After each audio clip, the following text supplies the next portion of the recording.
Hello again, everybody, for this edition of the Psychology of Wellbeing. Welcome. Again, it's a series that's based on oftentimes the things we don't address. We know food, we know nutrition, we know fitness, but most of the time there's something inside of us that needs work for us to feel radically well, and that's what this series is about.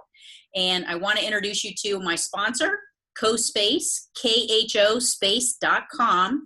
They are a new practitioner area that you can rent by the hour. So for somebody who's in counseling, or if you're a massage therapist, have some type of clinical license, and maybe you don't have a full practice, you still have a beautiful space that you can rent and come in for like an hour. You can rent, even if you have one client a week or 10 clients a week, they're just a really great option. Right now they're in South Florida, but they have huge plans to expand. So check them out, CoSpace.com. And I'm very excited for today's episode. As I met this gentleman here at my very first kickoff of a keynote speech that I had been working on called Radical Wellbeing, Thriving in Chaos. And one of the components of well-being that I covered extensively was letting go of the past. And that's really what we're going to talk about today. So I want to introduce you to Clive Digby-Jones. Even the name is fun, right? Clive Digby-Jones. And he is with Ravenscroft International, and I met him and his lovely wife Eileen. They gave me a copy of the book that they had published, The Missing Piece. And Clive, tell us a little bit more about yourself, and then we're going to jump into letting go. Thank you, Deborah. Yes, so I wear three hats. I wear a business hat, and I'm director of something called Power for Good, and I was a coach and board member of several companies helping people invent new futures. I studied Walt Disney for the Disney Corporation, so I have a lot of experience in inventing the future. But the other part is healing, and Ravenscroft International is part of a psychotherapy healing business. But Dr. Eileen Watkins-Seymour, Dr. E, we're partners in life, and I've had free therapy for 28 years. What can I tell you? Right, that's nice. And one of the things that I discovered was how to put myself back together. So you're talking about the past and what we hold inside us. So I'm going to talk about that. And I've written a story called Putting Humpty Dumpty Together Again. It's my story. Yes. The third thing is I'm the lead membership ambassador for the Holistic Chamber of Commerce, of which you're a member. This is a fantastic organization, but enough of that. Yes. So what I want to talk about is letting go, but actually what I want to talk about is becoming. Because we have to understand how our energy, we are energy, science tells us that, and our energy can become fragmented. And I'll talk more about that. But the important thing is to understand that parts of us, parts of our energy at different ages can withdraw. And if what is happening in the world is not kind to us, it can implode. And then it can become frozen. So we have places in our body where energy, memory, thought, feelings, negative feelings are held. What do they do to let us know they're there? They create symptoms. So it might be a physical symptom. It might be an emotional one. We may have anxiety or depression. It may be simply that we get pissed off with our boss who keeps on putting us down. And as much as we try and let go of the feelings associated with that, they hang around. And that means that we are more cautious. We are less than we can fully be. So what I hope we can talk about is, how do we do this? How do we put ourselves away in safekeeping? How do we find ourselves? And how do we get back out so that we can fully be the person we were meant to be with all of our energy and become a power for good in the world?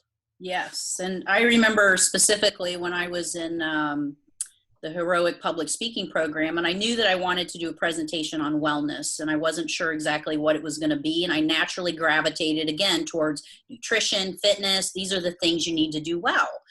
But from personal experience, and I have some stories I want to share to bring light to the importance of this. I knew that there were things from my past that had the potential to create almost like blocks. Like I had a vision of me heading down a path, elevating, moving upward, but that there were stumbling blocks in the way, and they had names and faces from situations that had happened in my past. And it almost felt as if, like if I'm a vessel, that these things were taking up space. Yes. And that if I could somehow relinquish them or make peace with them, and I'll let you, talk about what that means exactly, that my vessel would become more open for positive things, positive energy moving forward. What are your thoughts on that for like the average person on, when we're talking about, letting go, like we can tell people all day long, you need to let go of the past, you need to let go. How do we actually do that? Or how can you bring it into a framework that people understand? Well, there are lots of fantastic ways that you can explore your inner world, and then ways that you can manage the symptoms that you find until you can lessen them. And if you're lucky, they go away. I'm going to be talking about a more direct approach, direct to the cause of the symptoms we have. Mm-hmm. So, mm-hmm. I did this work myself. I 4 marriages. Later, I realized that there was something adrift when it came to relationships. Maybe. Actually, your problems.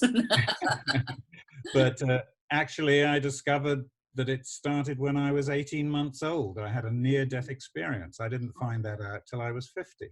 I didn't understand the ramifications or why I kind of knew things. I was sort of psychic and things like that. I didn't understand where that came from. But that sounds, like heavy duty. For the ordinary person, all of us basically, we want to find out, first of all, where those places are in us. Waking up to the fact that you are not all you could be is the first step. It's self-awareness. We can actually go through life fairly unconscious, just dealing with life, living, survival, and not realize that there's anything for us to find. It's just the way things are. This is a suck it up society. Right. Tough it out. Yeah, tough it out. And particularly for guys, we're less used to talking about ourselves, our feelings, or anything else. So we've got a sort of fairly pain-free way of exploring. I say fairly because we've got to release some energy. We've got to release some hurt. We've got to release things. So, but looking around, meditation, all sorts of exercises, books, programs, things, workshops you can go on to find out why you don't feel all you can be, why you seem to have blocks in your vessel. Yes. And there's almost like when I started to do some of this work myself, or at least assess, like I took some time to assess, and what I saw was almost like small, medium, and large. So the small things were, somebody said something last week that kind of got on my nerves, and maybe I'm still kind of chewing on that. That's easy. Those are easier. You can relinquish, let those go. You know what? That's not important. Their opinion is not important. Medium might be a boss I had in my past who, was demeaning or liked to embarrass me in front of other people. And so that's something that maybe stuck deeper, went a little longer, maybe eroded some of my confidence. And then there's the bigger one. So if we were, victims of sexual abuse or childhood traumas or a victim of some sort, those feel like bigger boulders. Yes. In your opinion, do you start with the small stuff and kind of work up to the bigger stuff? Or how do people get equipped to say, once and for all, I have moved through the fact that I was traumatized as a child in this way and have made peace with it. because I think a lot of people get stuck on that. They get stuck on that. I was a victim, and a lot of people were. I mean, when you're a child, you're at the hands of adults. And if you were victimized in some way, it's very unfair and unfortunate. It becomes part of who you are. How do you work on that? I'm going to talk about the negative dependency syndrome, something we named, which is why do people hold on to deep negativity? Yes. But I want to first of all say there really, to me, are three phases in personal development. One is the self-awareness phase, working out why things are the way they are, when they happened, who did what to whom, and that's great knowledge because it brings power. So the first step is digging into it and trying to work out. The next one is managing yourself, is finding a way of improving on it. There are all sorts of techniques where you can remove symptoms so that you're not triggered by those small or medium ones. Mm-hmm. I'm going to say for the large ones, you really need a facilitator to help you dig in. In our book, we have 20 exercises that people can do for themselves to find out about their energy, to explore, and it tells you how we work with people and lots of case studies. So, you'll hear more about the missing piece. But why don't people find it easy to get rid of those things is because they get a payoff. Right. So the negative dependency syndrome says, I hold on to fear.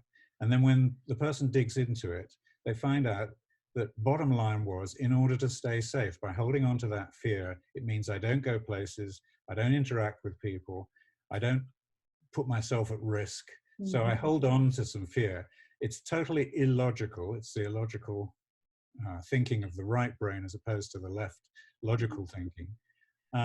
But, we've had people with problems with alcohol, and they find something like, I hold on to drinking and the shame because when I come to after a binge, I actually feel thankful for being alive. And that's my only time in life that I feel thankful for being alive. So I hold on to the pattern. It's an unconscious equation, we call it.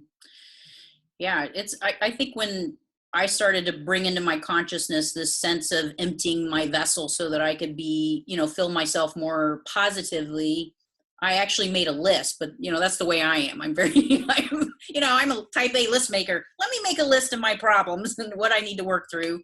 But it's, for me, it worked that way. I could say, I could call, like I knew almost unconsciously what things I was still holding on to. There were ex-boyfriends, there were bosses, there were parents, there were siblings, friendships.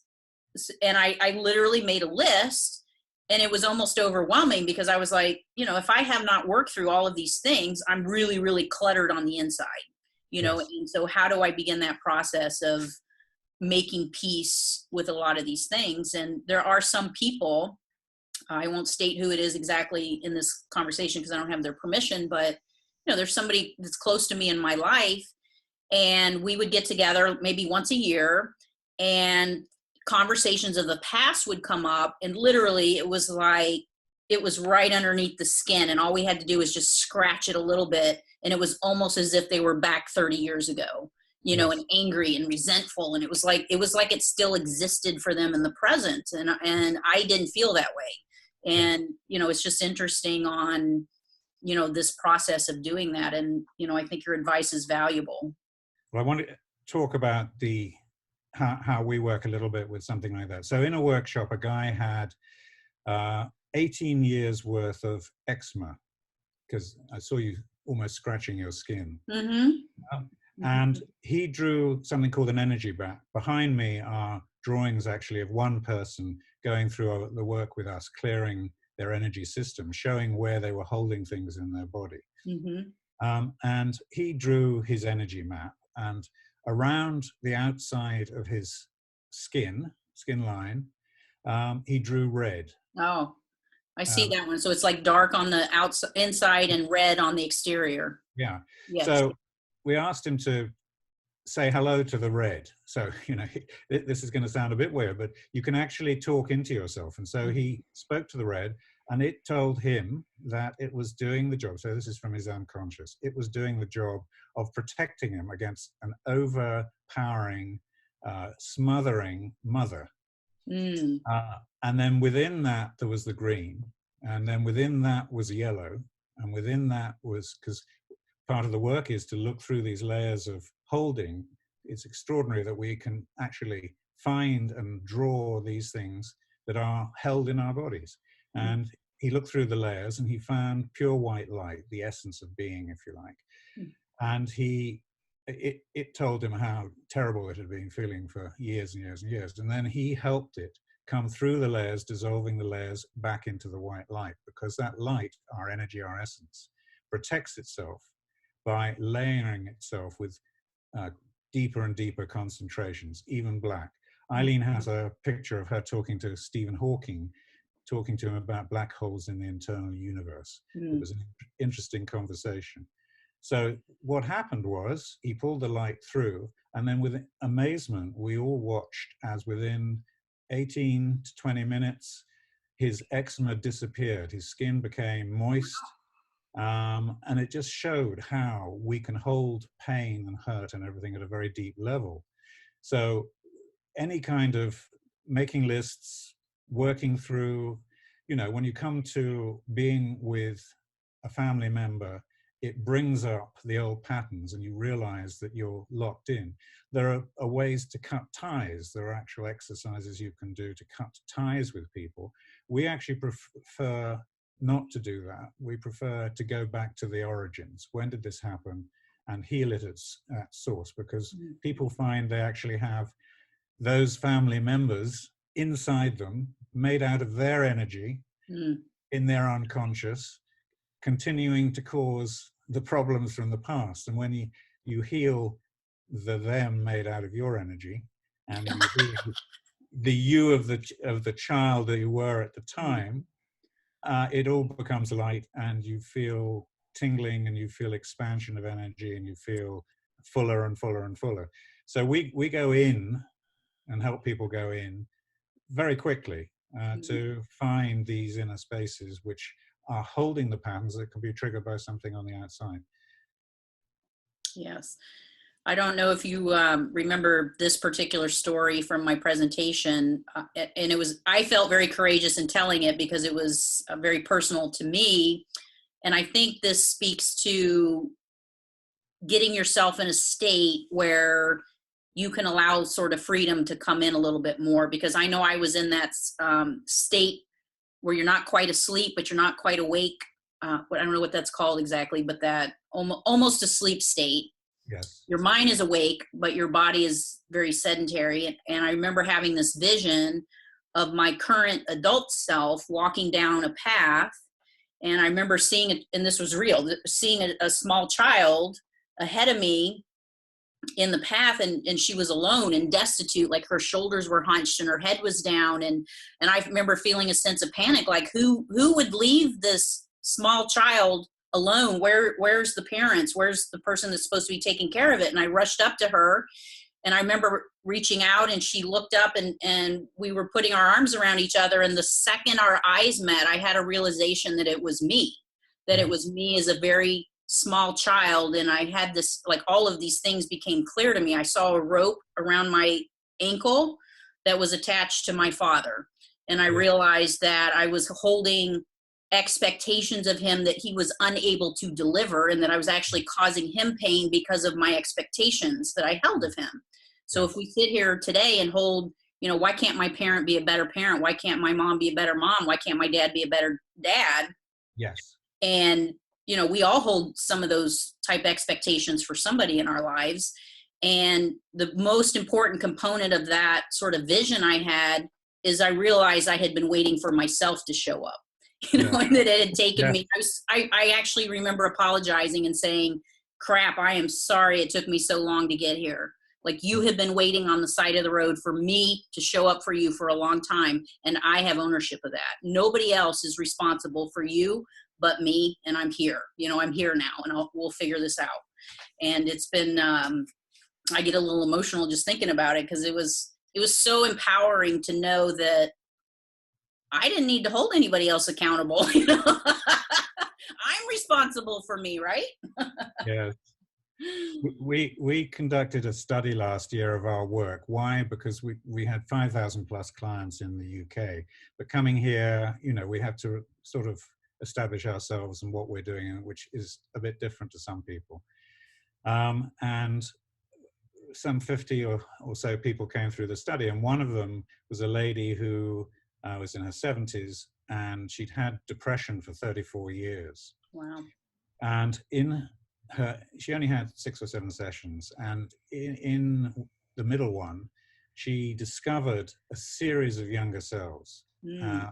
And, you know, one of the questions was, well, where's a safe place that you'd like to go be? And it was a dogwood tree in her garden. And so she took her 3, her 7, I think 6 was there, 13. I have this strange memory of the younger selves that people discover. And she took them all there. And she then sent me a poem, because she's a writer, published author.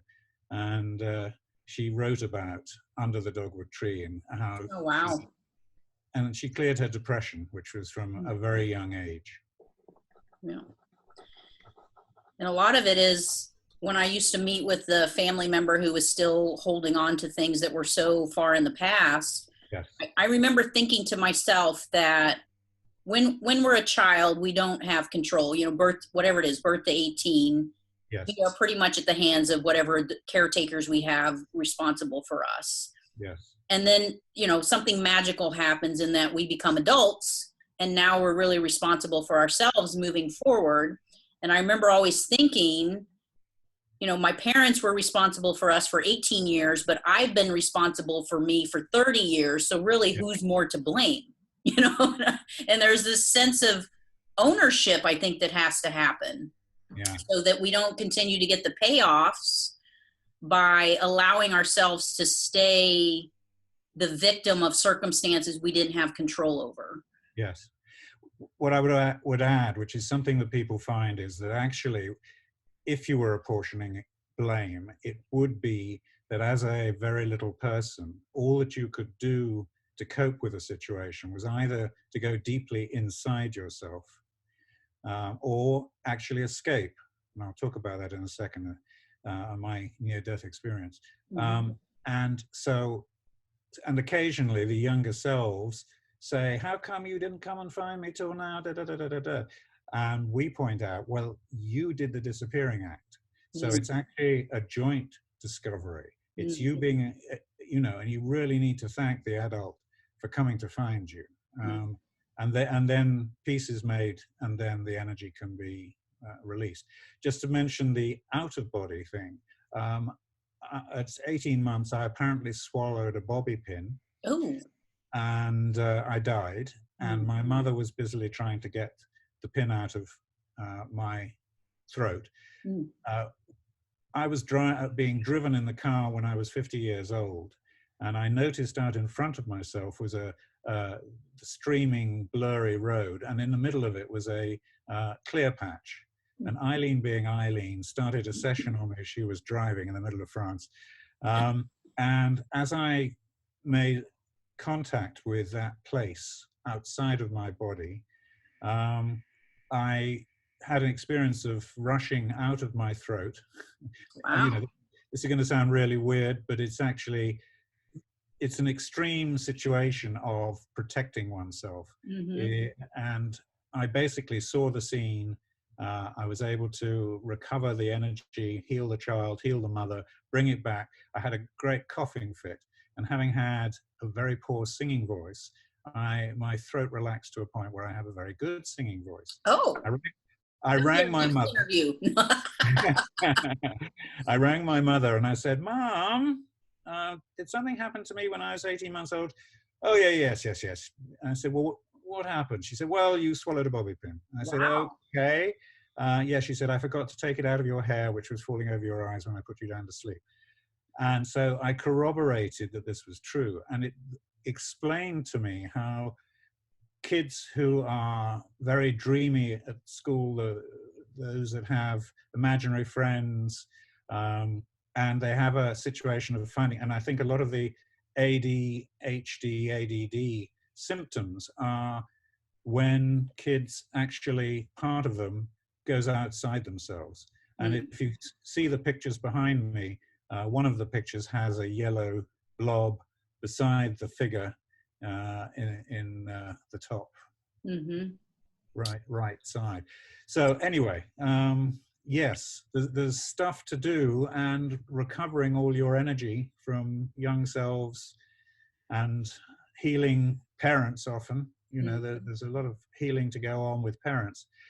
We're clearly at the self-actualization stage. We're at the stage of helping people find all of themselves. So we have a lot of very strong, very business-minded, very self-aware people also come to us, as well as the people who really need help. This is your big boulder, if you like. But we also work with people who want to be all they can be. So it's not just about letting go of the things that plague them or that come up and are triggered, but actually want to be the best they can be.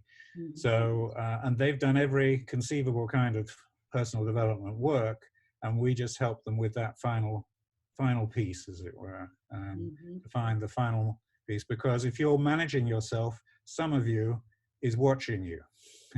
Right. I always feel that. I always feel like there, and it's kind of a humorous part of me saying, "Oh, look at you doing life." Yeah. And I just talk to my higher self. You know, my higher self is up there, and I've said, "Look, I'm just trying to get to your level in this lifetime. Can I do that?" Yeah. Well, I'm just going to read you something. It is our job to find, reintegrate or integrate, fully embody and radiate the light, so that we and the light can experience what it means to be fully human. So our higher self is waiting for us to bring it in, roll up its sleeves and get stuck in. Right. It's been helping guide us. Now it's time to come on in and radiate out through us. And that's the same with gods, angels, guides, dead folk in our lives. Let's get all the energy, all the past lives, everything else. Let's get all that energy healed and in our vehicle and radiating out. Well, I think, and I think about this a lot too. Have you read the book Oneness? Who's that by? It's channeled, but it's by Rasha. It was written.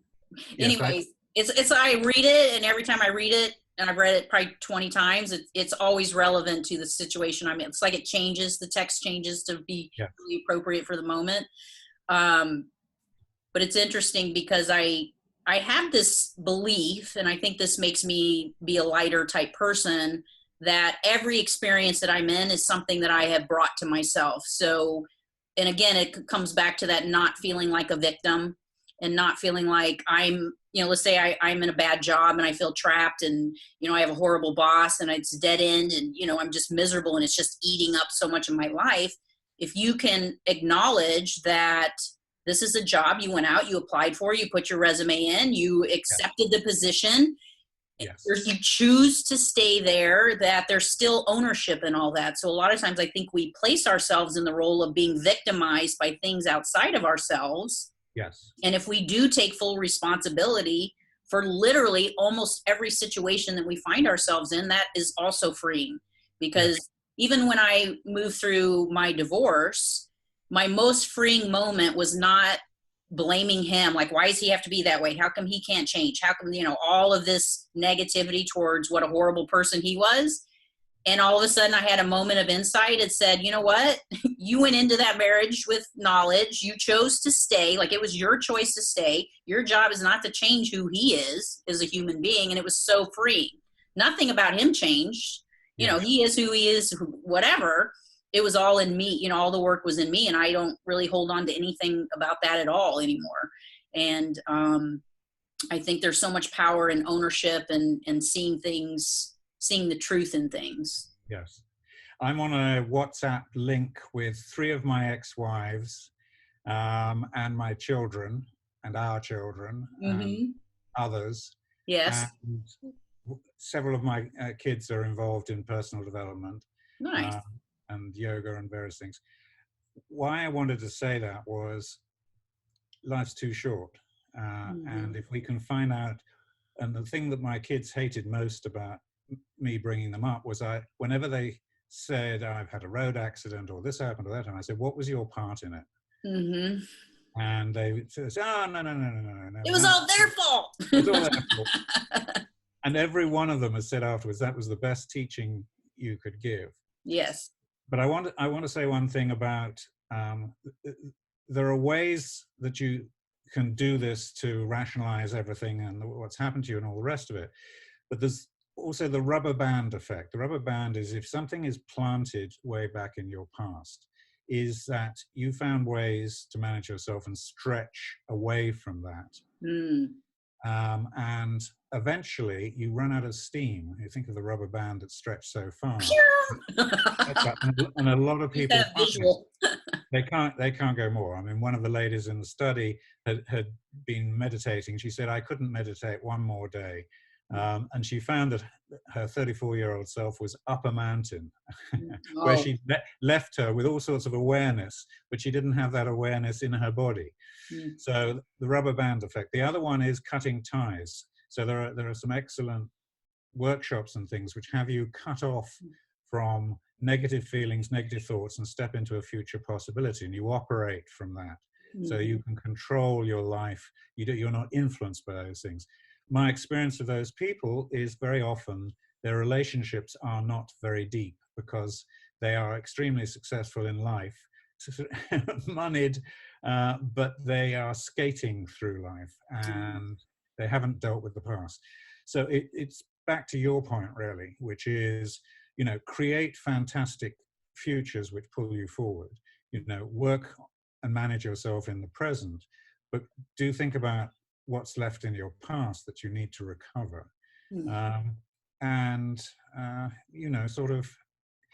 I'm very available on telephone and text if anybody wants to talk after this and talk about that. How do they get in touch with you? So your website is ravenscroft.com.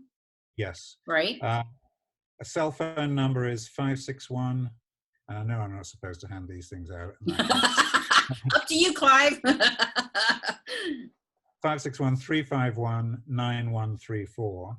And an email for me is cdigby, D-I-G-B-Y -Jones, Digby-Jones @ravenscroft.com. Any of those three things, get in touch. And, you can send for articles. We have a book. It's $10 plus shipping. Is about $15. The Missing Piece, which is available on Amazon. I will post a link when this video posts. I'll post a link in the comments. Yes. So people will have your website, your contact information, and then also how to purchase the book. Well, thank you so much, Clive. I've been looking forward to our conversation. I knew we would have a lot of good stuff to talk about. So thank you so much for joining us today. And again, like I mentioned in the introduction, relinquishing the past, letting go of those things that still harbor anger and hold you down are definitely worth the work. So reach out to Clive, his wife Eileen, as they have very specific programs to help you with this work. So take care. Can I add a postscript? I'm sorry. Yes. Dr. Eileen is the wonderful developer of the work RAPSI, Ravenscroft Approach to Psycho-Spiritual Integration, and RAPSI, Radiance Therapy. So she is a person to hear from as well. Perfect. Awesome. Well, thank you so much. And guys, we will see you in the next episode. Take care. Thank you. Bye. Bye.